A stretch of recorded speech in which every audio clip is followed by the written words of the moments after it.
So I'm actually a child of a senior master sergeant in the U.S. Air Force, who's a career Air Force guy, and then my grandpas were Army and Navy, and I had an uncle that was a Marine, so it's actually a really big honor for me to speak to so many of you today. But anyway, to be invited here and to talk to you guys, I'm really excited about it, honestly. So I was actually made in Japan.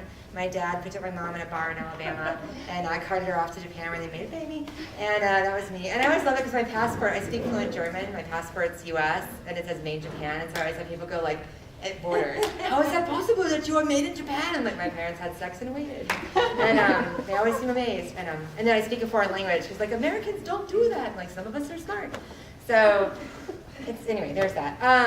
So we grew up all over the U.S. and mostly stationed Langley Air Force Base and kind of all over. And I was always a kid with a camera. We moved so much that as a child it was really important to me to kind of capture what was happening, our memories, because it was like our little unit was all we had. We kept, and I learned a lot of skills being an Air Force brat because you landed someplace, you had to quickly make friends because you knew it wasn't going to last very long. So that skills of like disarming people and using humor to draw people closer actually came in handy the rest of my life, as I'll explain in a second. But I was a kid with a camera. We moved around. I actually studied to be a teacher because a photographer, which is what I do now, and a comedian, which is my other job, is not something you can ever grow up and say, I want to grow up and be a comedian. That's just ridiculous. There's no school for that. And I certainly need to go to school because my dad was always, it was really funny. Dejan asked me to kind of talk about being mission ready. One of the things I always say even now is like, is this my primary mission? Because right now you're diverting resources from my primary mission. And I'm a comedian, so people are like, why are you talking like that? I'm like, let's be serious, people. So that's kind of my background. I went to school to be a teacher, decided I would rather shoot children than educate them, so I'd be a photographer. So I went back to school and got a degree as a photographer, and I moved to LA and New York, and I did a lot of photography assignments. I would shoot celebrities, which at first seemed really super great because you would see people on TV and the catering's awesome. But I realized the images that we took were basically images that were retouched into a crazy town. They didn't even look like real people anymore. And you would look at it for a month and you'd throw it away. And so I actually moved to Alabama for a little while to keep my brother company. And I started taking pictures of real people, like little children. And I realized that when I make someone look amazing, like a rock star, and it's someone you're in love with, that you treasure it and you hang it in your living room. And it was like a huge high for me. I'm like, these pictures mean something. They meant a lot more than the Hollywood stuff did. So I kind of got hooked on that. And I actually shoot advertising right now for Target's Portrait Studios, which is based in Eden Prairie. It's a company called Lifetouch. So that's why I moved to Minnesota. And I moved here, and I thought, like any good military kid, no problem, we're gonna quickly make friends, find our niche, like it's good to go. This place is depressing. Like, I moved here and I hated life. I'm like, holy crap, this winter will not end. I've never felt so dismal in my whole life. It sucked. And so I decided to start volunteering, because if you feel depressed, be of service. And decided to start volunteering and finding a hobby, and I decided to do comedy, because I didn't know anyone in town and figured, I'm never gonna see these people again, who cares? I'll start getting on stage. So I did, and I think it was all those years of moving and meeting people made me actually really good at it really fast. I wasn't scared of anything, because it's just people, and I don't care about them. And I mean, I do, but who cares? I'm probably gonna move anyway. And it was super fun, and so I started doing that. And I also at the same time started volunteering with an organization called Now I Lay Me Down to Sleep. And what Now I Lay Me Down to Sleep does, and I know I talk really slow, so if I need to speed up, just wait on me. Anyway, what Now I Lay Me Down to Sleep does is we photograph babies that don't make it out of the hospital and never can have portraits made of them. So infants that are stillborn or have a terminal diagnosis are sometimes being removed from life support. It's the exact opposite of comedy, basically. It's the exact opposite. So I was using my skills, and I was super excited to do that. But it was really depressing too. And first of all, I found myself really unable to reconcile the idea that my job, shooting these children that are passing away and these families and these extreme moments of anguish, and then getting on stage and making jokes. Like, I had a hard time figuring out how to switch over from doing one thing to another thing. So I stopped doing comedy. So I felt like it's really important to take pictures of these babies, and I can't I don't want them to think that it didn't mean anything to me, and now I'm on stage going, waka waka. So I stopped doing comedy for a while, and I just did Now I Lay Me Down to Sleep, and my depression got worse. I mean, it was better, these families I was helping, it was great, but I was really having just the hardest time ever. And I was thinking about quitting, and now I'm really, like, it's the middle of winter, so we're really in the deep suck. Like January, where you think, like, it's never gonna end! Yeah. So, and I got a call in the middle of the night to come down. Actually, it was here in St. Paul, not too far from where we're speaking today, because a 20-day-old infant was being removed from life support, and her name was Hillary. And she was intubated from the moment she was born. That means they had tubes inside of her mouth, and they were taped up. And they had decided that her prognosis wasn't compatible with life. That's a really polite way of saying she's going to die. And they were going to extubate her, and she was going to pass away, and they wanted family portraits with her family. So I went when she still had the tubes inside of her mouth, and we photographed her with her brothers and sisters, her cousins, her grandparents, her parents. And they had laid this dress on her, this really beautiful like christening gown, but she wasn't wearing it. It was just laid on top. And so after they extubated her, I said to the mom, through a translator, they were Spanish speaking, can I have her for a minute and put her in her dress? And she said, yeah. So I grabbed her, and immediately what was great was all these years of being a photographer, I didn't really get into that too deeply, and of knowing my camera like a part of my hand, clicked in. And so I had all the settings. I knew how to do this. Like my brain goes into autopilot. And I think it needs to when you're holding a baby that's dying in your arms. You kind of need to be able to do your job without thinking too much about what's happening. So I positioned her so that her head was raised and elevated, and put her arm through a dress, put her other arm through a dress. And so this is the first picture ever of this girl without tubes in her mouth, right? And so I had her positioned, and right then she smiled. And she smiled for 2 frames, and they were each 1/125th of a second. I got both of them, and then she passed away. And that's the only smile that she ever had on earth. The only one where her mouth wasn't covered with tubes, the only one. And I was the only one who saw it, actually, because the mom was over here crying with her dad. I was like, ah! And I looked at that thing, and I showed her the camera. And you could tell that just the relief on her face that she had this portrait of her daughter that she'd only known for 20 days, and she looked like an angel. She literally did. And I remember at that moment thinking how grateful I was that my dad was such a hard ass, or that I was such good at studying. Sorry for saying ass twice. In the eyes.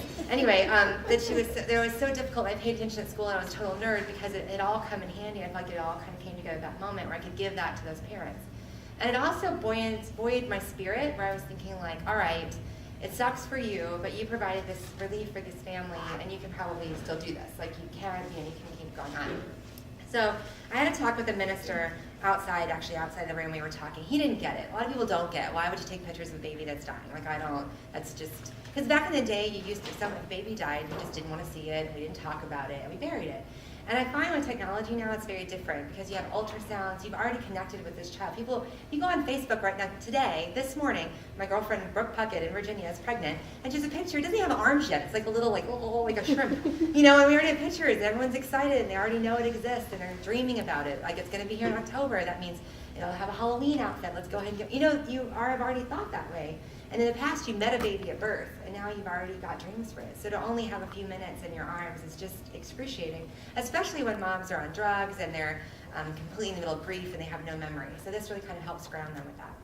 So a couple things happened. One, I realized I couldn't save the babies I was photographing, but I had read somewhere on the internet that 4,500 kids die every day from waterborne illnesses. So I was like, that's a problem that's solvable. And actually, it's really easy to solve. It's like $20 a day gives a person clean water for 20 years if you use some of the, there's a lot of solutions to that problem, but there's a lot of companies that do it. So I kind of got it in my head like, all right, I can't save these babies, but I can turn this grief into something positive. So I decided to build some wells. So I decided to raise, I know it's really random, I decided to raise money for wells, and I built 2. I built one in the Ivory Coast and one in Ethiopia. The one in Ethiopia is attached to a school, and that means the kids get toilets and sinks and running water at the school, and all people in the village can use that water. And the one in the Ivory Coast is a little less sexy. It's basically a pump in the ground, but still 300 people get clean water every day. And the really cool thing is girls get to stay in school. Usually in the world, when you need clean water, you send off the girls to get it because the guys need to go to school, which means they don't get an education. So I thought, all right, this is a great way to kind of help my gender and these little kids. So I was excited about that. That product got momentum. I have a friend who has a website that's super huge. He works with Dave Ramsey now. He's become a big deal. But at the time, we just lived with my parents, and we were talking about how if you feel like you want to change something, what can you do? He had a website called Stuff Christians Like.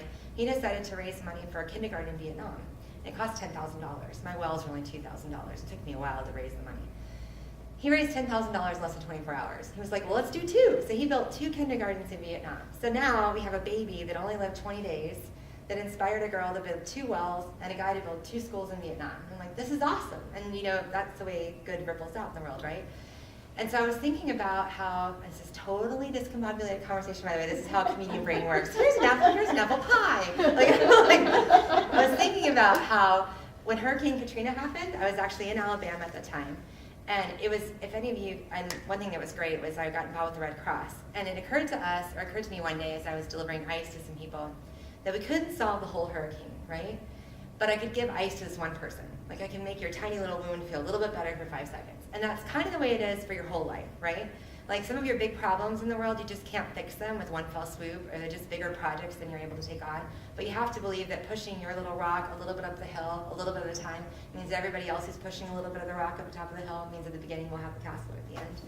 So I thought, that's kind of what this was. I'm like, all right, we've raised money for these projects, we've kind of spread this out, we inspired other people. Lots of people had never even heard about the fact that that many kids die from dirty water. People had never heard of Now honestly. Thought this is really great.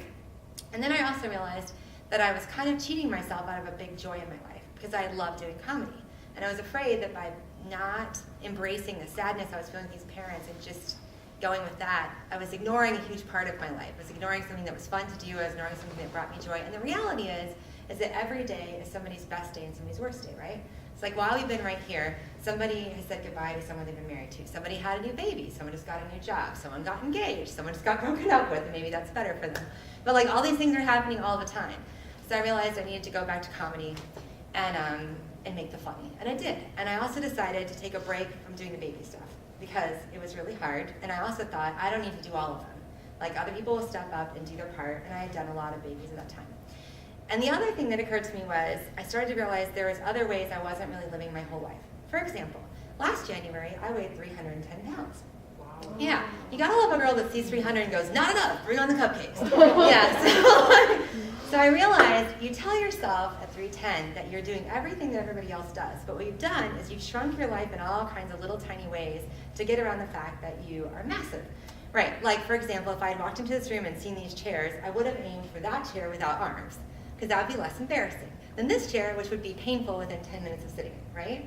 So I would just say, I can still sit in every room. Well, okay, you can. So I started realizing that I had limited myself in lots of ways. So I figured out I need to lose 150 pounds, which is a lot of weight. Way scary. Like, holy Christ, that's as big as some people in the room. Like Dejan. I had to lose her. So I thought, instead of thinking of it as I have to lose 150 pounds, I'm just going to think of it as making little tiny choices. That's all life is, right? It's a series of little tiny choices. So I started visualizing that cupcakes led me on a path. This is really random. I know I'm a right brain thinker. That cupcakes meant I was staying where I was, which meant I was probably going to live by myself and eventually get a whole bunch of cats and probably not make any babies. And like, broccoli meant that I was going to lose weight and get healthier and not be scared of seeing somebody naked and possibly make babies one day. So I decided to choose broccoli over cupcakes, and that's oversimplifying it because there's all kinds of food in between that I ate as well. But I also started walking 6 to 10 miles every morning and eating about 1,200 calories. And I use technology to keep track of that. If, by the way, you ever find yourself at 310, which you won't because there's PT and restrictions. But anyway, you can look, there's a thing called MyFitnessPal, be happy to be your friend. And you can log all your calories. You can actually barcode zap anything you eat or log into Starbucks and see how many calories were in the drink you just had. It's pretty badass. I said it again, I'm sorry. Anyway, comic. So I realized that I had a lot to do. So I started doing that. And then I also at work started taking a job that required me to work 7 days a week. So I was really busy, waking up at 4:30 in the morning and doing my exercise. And it was kicking butt too, I was really excited. See, I said butt. I was lost about 60 pounds and I was working 7 days a week. And I got a call to do a Now Lay Me Down to Sleep call. And I had said to myself that I was on hiatus. I was not mission ready. By the way, I didn't have my camera ready, I didn't have my camera charged, it wasn't in the car like I normally had. I already said I was taking a break, and I decided to put myself first because I needed that downtime. But when they called, I felt like, I can be a hero, I'm a Supergirl, I can kind of do it. So I decided to go there and take the pictures. I didn't follow my normal protocol when I got home.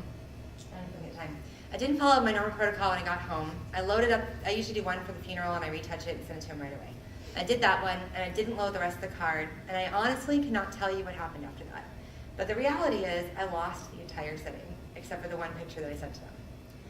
So I can't even tell you how painful that is to see someone go through that and believe that you can help them and then not be able to do that. In fact, it's the first time I've ever spoken about it publicly because it was such a huge disappointment. And this is a girl who I have all my notes from 4th grade.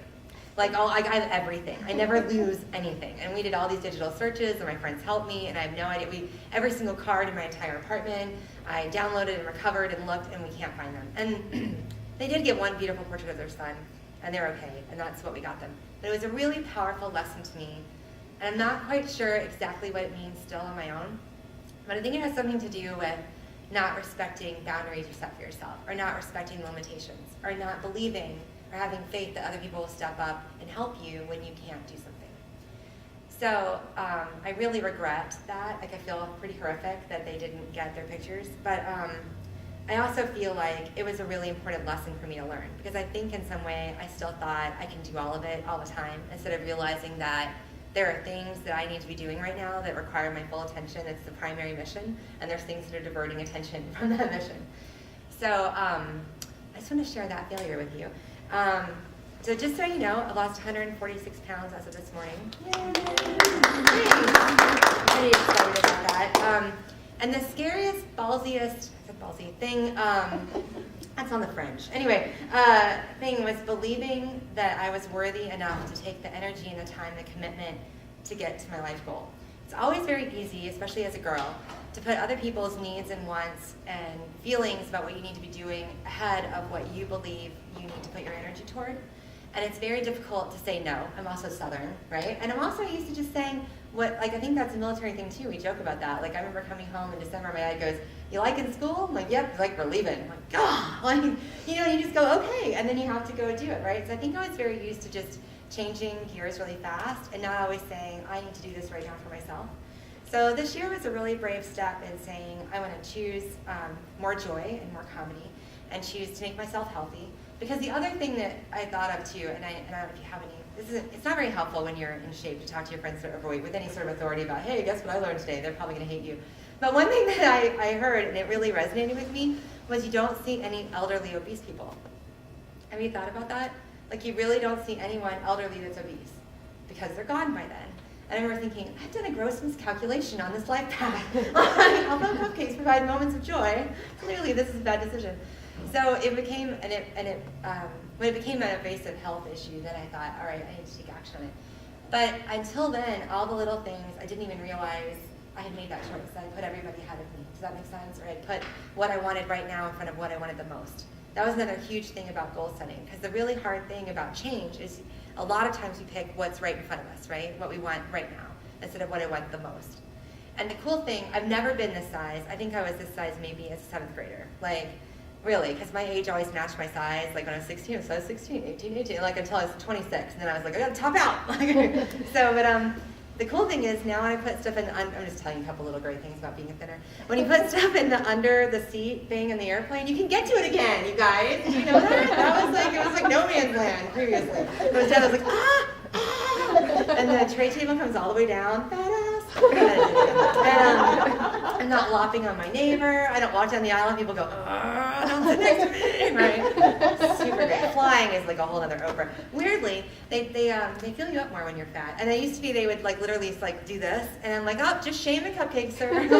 Nothing hiding here. Anyway, now they don't do that anymore, so that's maybe negative. I don't know. But yeah, and comedy has been way interesting too, because a lot of my humor and a lot of it was a defense mechanism built on moving and being fat, right? So if you're big, you get to be everybody's best friend. I'm happy, it's okay, right? So it's been interesting to make jokes now not being so big, or it's definitely not being the biggest person in the room. Because it's very funny, when a 310-pound girl gets a 250, everyone thinks it's adorable, like, you go little camper.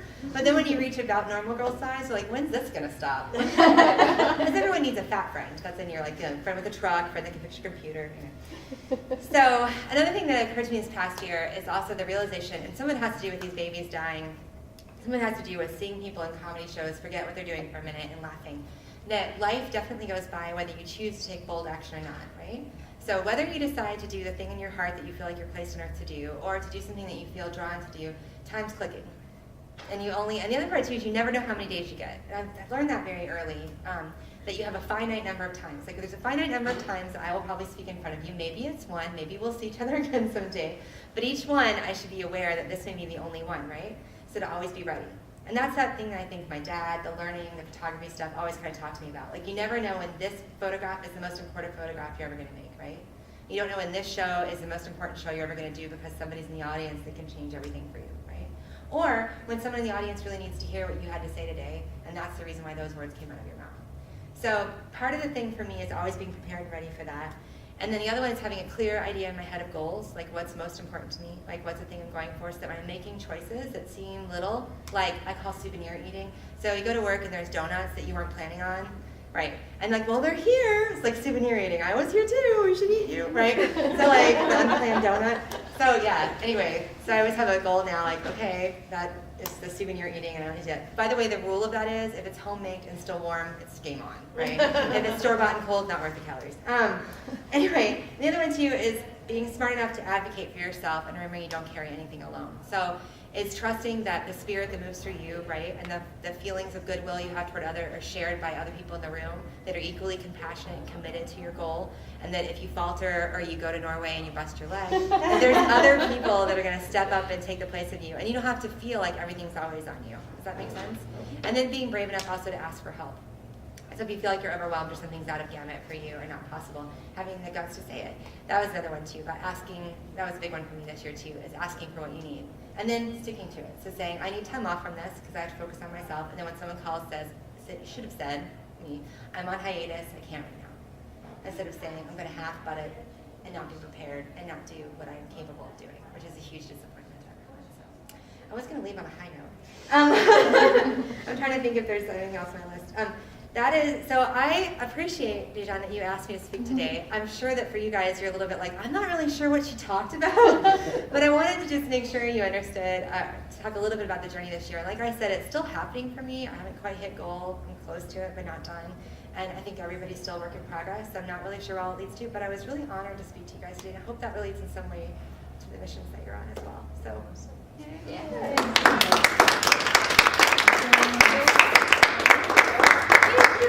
Thank you, Wendy, for coming today. I'm just going to do one more plug for the video since some people out there will be seeing this that weren't able to join us today. Once again, like our Facebook page, have your soldiers and airmen like it. We're going to be doing this every month, the last Tuesday of the month, at least for 3 months. And hopefully if we get more people, it'll continue. So also the mentoring request form is on there if you want to be a mentor or you know somebody that might be interested in finding a mentor, fill that out. And we'll start connecting people and doing great things and yeah, making things happen. So thank you guys for coming today.